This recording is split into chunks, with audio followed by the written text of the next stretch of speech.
banze kuvuga aho ari mumbwire ari hehe yavuga tumvangira kubonera Sila na Sila nshaka nimba inaboneka muhitemo neza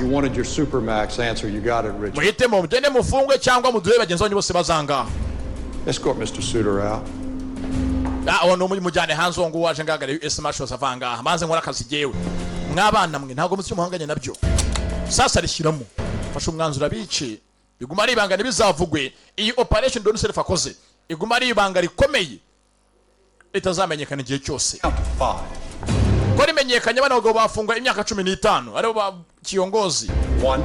rimwe ndabara 2 kabiri 3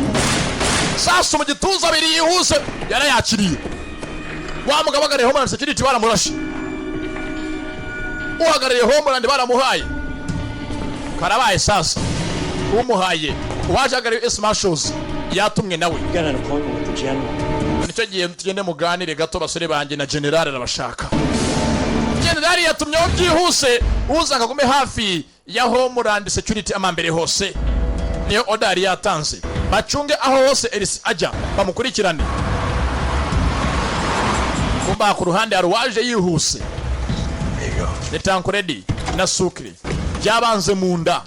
gusiga Michael Scofield wenyine mu rugamba kandi bakoranaga byose bavayo ndaje nkwereke gato negereza ndaje kumbanga Self yarahageze aje gutanga imari we na Morgan Gretchen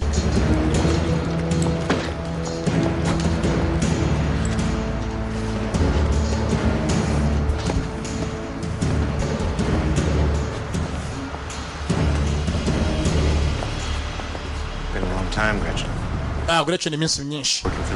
sasa Gretchen agiye kenshi ashaka abakiriya bagiye batandukanye bazagura Sila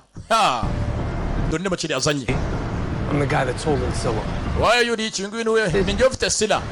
nginda yizanye amafaranga ari reward for anyone who can return Sila along with the heads of the transgressors. Bakaterwa soza nawe asanga Sila ni gitangaza ko abagiye gukira hanze ibigoryi byinshi